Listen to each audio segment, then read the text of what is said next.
Toronto A Victoria Pajarasov pulled her gaze away from the action on the field only once, and that was to show her progress on the tunic sweater she was knitting for a friend.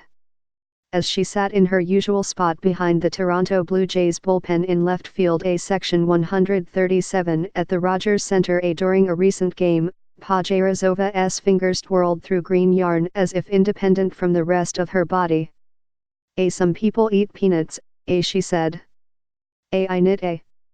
Part of baseball's beauty is its lack of a clock. Over the years, certain spectators have taken advantage of the slow pace in many ways, reading a book or the newspaper, doing homework, sunbathing, napping. The inaction, though, is also baseball's curse. Along with rising ticket costs, the increasing length of games has helped lead to 7 straight years of declining attendance at MLB games overall. But one group of fans has not moaned about the plodding state of the modern game, knitters. With the average length of a major league game this season hovering at 3 hours and 10 minutes through Tuesday's action, 2 minutes longer than the record set in 2017, knitters are finding plenty of time to make new socks or scarves. If anything, it's a positive for someone who knits, said Libby Butler-Gluck, who lives in New York. We sit for long periods of time and knit a. Butler-Gluck, 46, is not as interested in the game itself as her husband. So whenever they attend a game most often at the Metsa City Field in Queens she packs her yarn and needles. It is harder to take knitting needles into Yankee Stadium, she said. I just like going because the baseball is sort of the background noise, said Butler-Gluck, a marketing and public relations consultant who counts craft companies among her clients. And I like to get a hot dog and beer, and it's just fun. Rachel McDaniel, 22, began knitting when she was 17 and has run into fellow knitters while watching the Seattle Mariners or the Vancouver Canadians, a low-level minor league affiliate of the Blue Jays in her home city. She has tried knitting while watching other sports, to no avail. I went to a football game, and I brought kitting and I did not touch it, McDaniel said. It's also just that atmosphere of being at a baseball game. It's very different from being at a hockey arena or basketball or football, where there is high energy and everybody is getting riled up all the time. She said she had tried knitting while watching hockey on TV.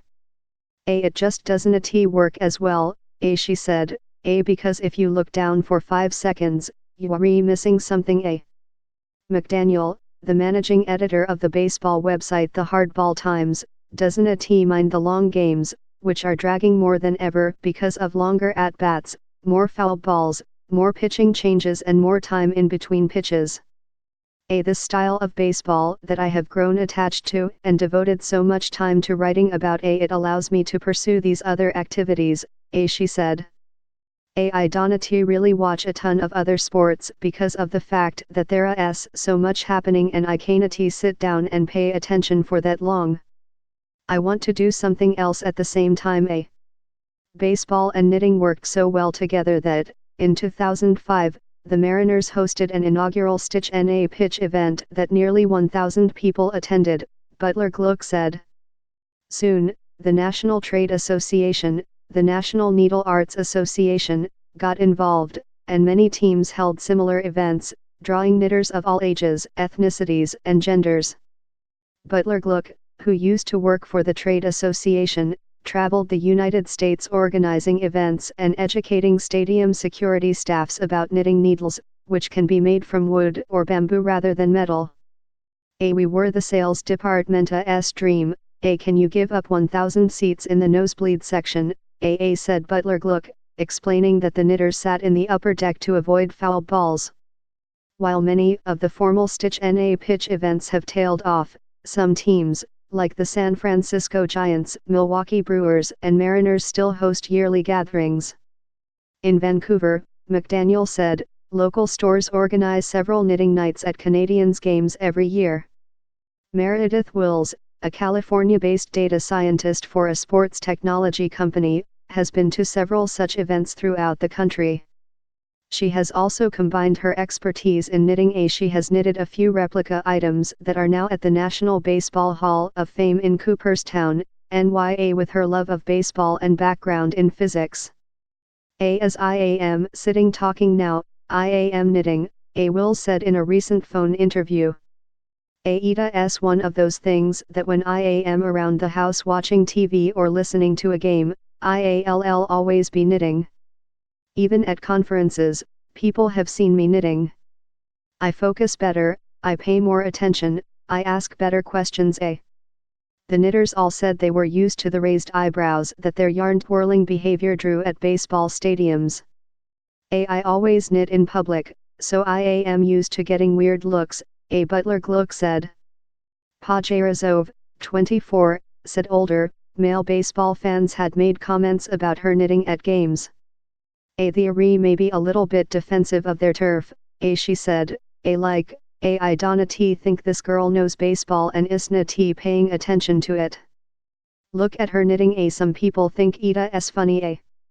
Pajerazov offered that theory during a Blue Jays-Yankees game at Rogers Center, where she is so well known as a knitter that she has been asked to make a 1920s Babe Ruth Yankee sweater, which she did. As she spoke in the left field seats, her hands didn't stop moving. I could miss a home run, but if I hear the crowd, I could always look up, Pajerazov explained soon after Blue Jays outfielder Randall Grichuk sent a ball over the fence. It's not over by the time I look up.